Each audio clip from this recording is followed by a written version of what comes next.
Darkness slowly envelops the world.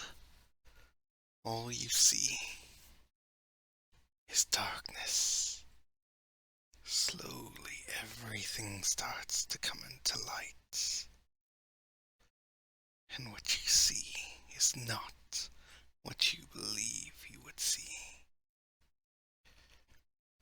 One city amidst ruins. Few people scattered among the streets. Creatures of unknown origin roam the wastes. A single voice calls out in the night. No one responds. No one dares make a sound. The voice calls out again, calling for any who would stand against the dark. Finally, someone rises up and speaks. I will stand with you against the dark. And then another, and another, until finally 100 people come together, gathering what weapons and armaments they could. They slowly walk out into the dark, beyond the walls of the crumbling city. They see the evil creatures, or as they believe, evil creatures. The first of them, a broad-shouldered man, standing 6 feet and a half.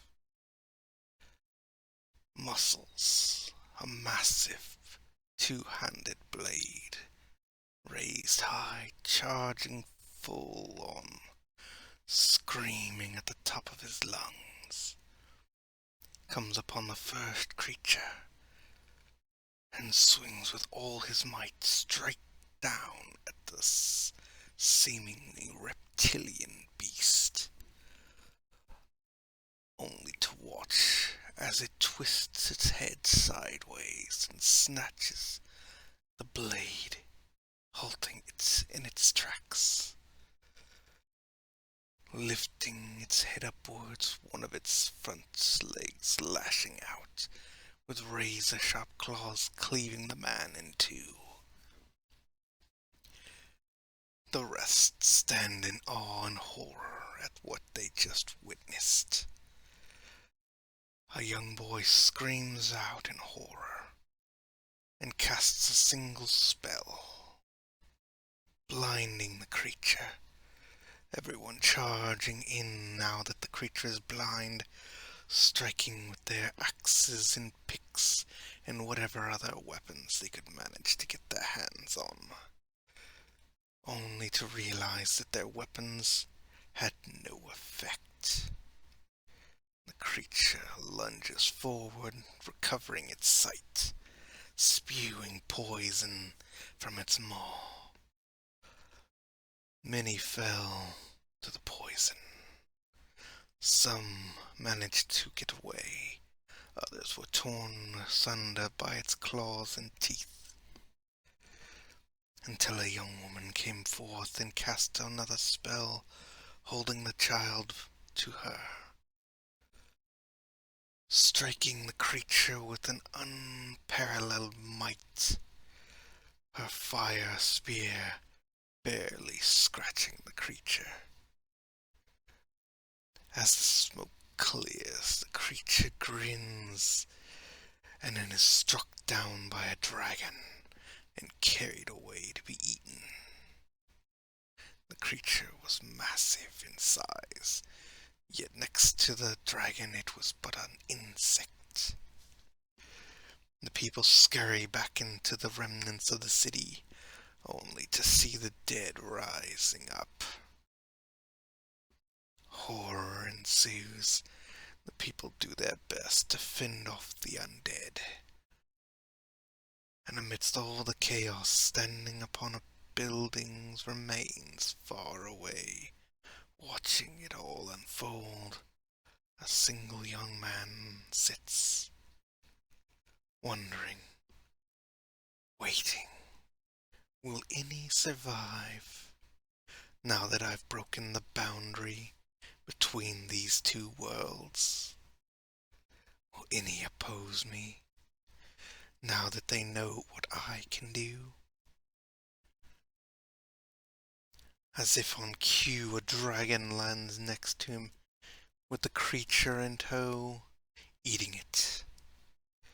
The young man stares at the dragon and says quietly, "Do not make a mess, my pet. We don't want you getting spoiled." Another comes up beside him, a creature of unknown origin, all black and ooze with darkness radiating from it, looking upon the world, and asks, "My lord, is this what you wanted?" The child turns and looks upon him and says, "As a 5-year-old looking at a world of destruction that I have wrought, what greater joy can there be? All those who struck down my family, who took everything from me and called me weak, now they know who is truly weak, and it is not I. Let us go. There is no more fun to be had here. Let us see what the rest of the world holds for us now."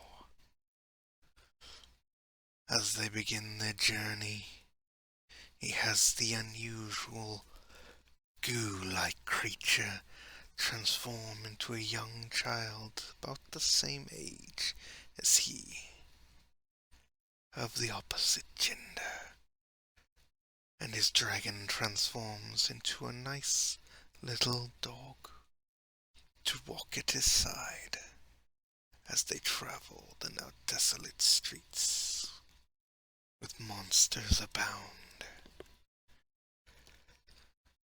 They slowly make their way to the next town, only to find that this town has managed to hold its walls, that the warriors and mages of this land are not quite as weak as he had assumed from the previous city.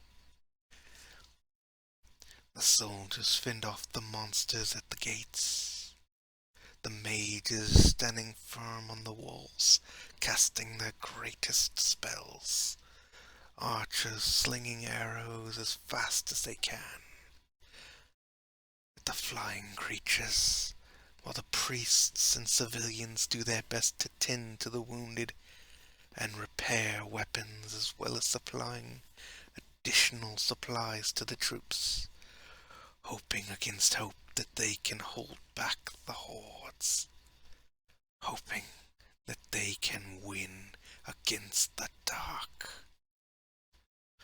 The child looks on with a smile, telling his companions this is what he wanted, to see the strong forced to take action, to see the weak rally and help. If you'd like to hear more of this story, please subscribe, like, comment, and share, and I shall consider making a continuation. Until then, fare thee well.